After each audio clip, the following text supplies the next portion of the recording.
एगो बात पूछी। पूछा तो सुनी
सप्तमी के रात तू अकेला में होई मुलाकात मेला में।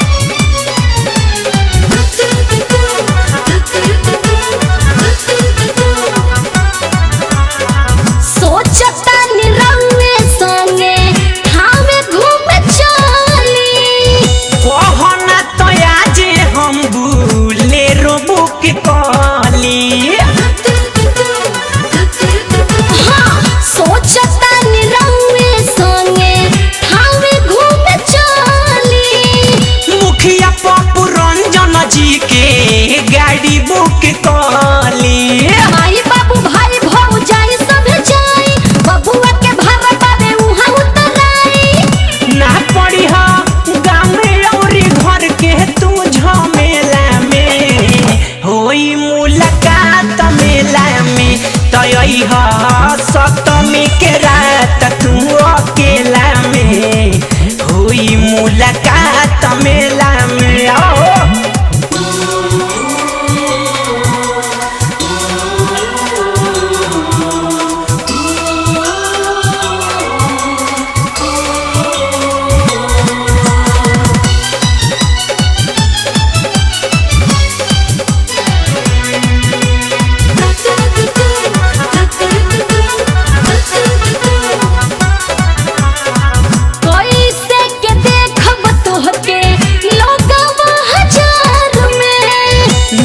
संगे बैठल रहे बलुआ बाजार में। अरे बोला ना कैसे के देखब तोहके लोगवा हजार में। अभय संगे बैठल रहे मेरे राज बाजार में। डर लगे हमन परम जंजाल में आके खड़ा रहे भमाई के पंडाल में। तो केहू देखी नहीं लोग हवन के रेला में होई मुलाकात मेला में। तई हा सप्तमी के रात तू अकेला में होई मुलाकात मेला में।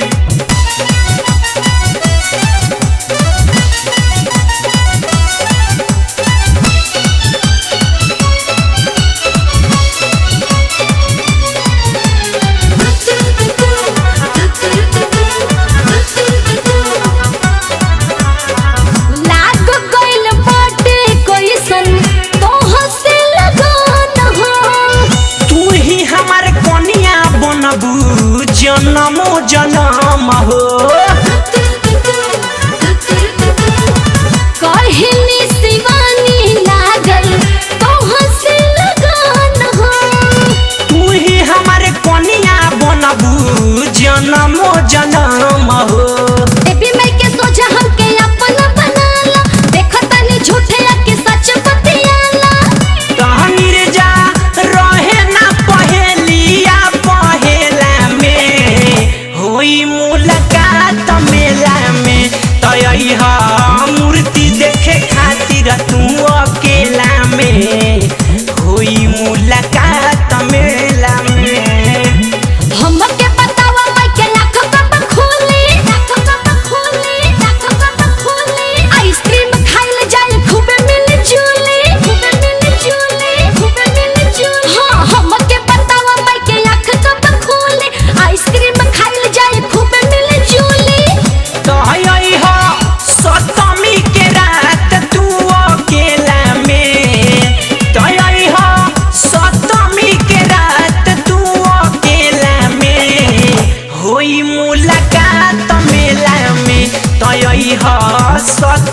के